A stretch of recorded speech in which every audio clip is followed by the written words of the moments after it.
एक गांव के एक जमींदार ठाकुर बहुत वर्षों से बीमार थे। इलाज करवाते हुए कोई डॉक्टर, कोई वैद्य नहीं छोड़ा, कोई टोने टोटके करने वाला नहीं छोड़ा, लेकिन कहीं से भी थोड़ा सा भी आराम नहीं आया। एक संत जी गांव में आए, उनके दर्शन करने वो जमींदार भी वहां गया और उन्हें प्रणाम किया। उसने बहुत दुखी मन से कहा, महात्मा जी, मैं इस गांव का जमींदार हूं, सैकड़ों बीघे जमीन है, इतना सब कुछ होने के बावजूद मुझे एक लाइलाज रोग है जो कहीं से भी ठीक नहीं हो रहा। महात्मा जी ने पूछा, भाई क्या रोग है आपको? जी, मुझे मल त्याग करते समय बहुत खून आता है और इतनी जलन होती है जो बर्दाश्त नहीं होती। ऐसा लगता है मेरे प्राण ही निकल जाएंगे। आप कुछ मेहरबानी करो। महात्मा जी बाबा ने आंख बंद कर ली, शांत बैठ गए।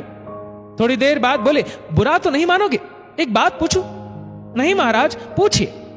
तुमने कभी किसी का दिल इतना ज्यादा तो नहीं दुखाया कि उसने तुम्हें जी भर के बद्दुआई दी हो, जिसका दंड आज तुम भोग रहे हो? तुम्हारे दुख देने से वो इतना अधिक दुखी हुआ हो जिसके कारण आज तुम इतनी पीड़ा झेल रहे हो? नहीं बाबा, जहां तक मुझे याद है मैंने तो कभी किसी का दिल नहीं दुखाया। याद करो और सोचो, कभी किसी का हक तो नहीं छीना, किसी की पीठ में छुरा तो नहीं मारा, किसी की रोजी रोटी तो नहीं छीनी, किसी का हिस्सा जबरदस्ती तुमने खुद तो नहीं संभाला हुआ। महात्मा जी की बात पूरी होने पर वो खामोश और शर्मसार होकर बोला, जी, मेरी एक विधवा भाभी है जो कि इस वक्त अपने मायके में रहती है। वो जमीन में से अपना हिस्सा मांगती थी।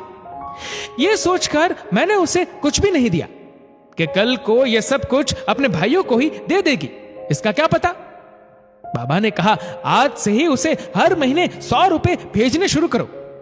यह उस समय की बात है जब 100 रुपए में पूरा परिवार पल जाता था। उसने कुछ रुपए भेजना शुरू कर दिया। 2-3 हफ्तों के बाद उसने बाबा से आकर कहा, जी मैं 75% ठीक हूं। महात्मा जी ने सोचा कि इसे तो पूरा ठीक होना चाहिए, ऐसा क्यों नहीं हुआ? उससे पूछा, तुम कितने रुपए भेजते हो?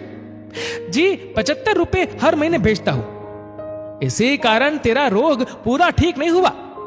संत जी ने कहा, उसका पूरा हक उसे इज्जत से बुलाकर दे दो।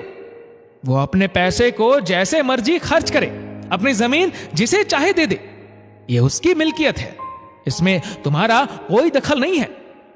जानते हो वो कितना रोती रही है, जलती रही है, तभी आपको इतनी जलन हो रही है।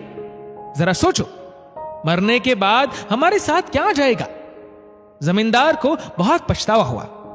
उसने फौरन ही अपनी विधवा भाभी और उसके भाइयों को बुलाकर सारे गांव के सामने उसकी जमीन, उसके हक का पैसा उसे दे दिया और हाथ जोड़कर अपने जुल्मों की माफी मांगी।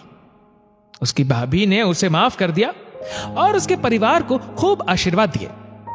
जमींदार का रोग शीघ्र ही पूरी तरह से ठीक हो गया। अगर आपको भी ऐसा कोई असाध्य रोग है तो जरूर सोचना, कहीं मैंने किसी का हक तो नहीं छीना है, किसी की पीठ में छुरा तो नहीं घोंपा है, किसी का इतना दिल तो नहीं दुखाया हुआ है कि वो बेचारा इतना बेबस था कि तुम्हारे सामने कुछ कहने की हिम्मत भी ना कर सका होगा।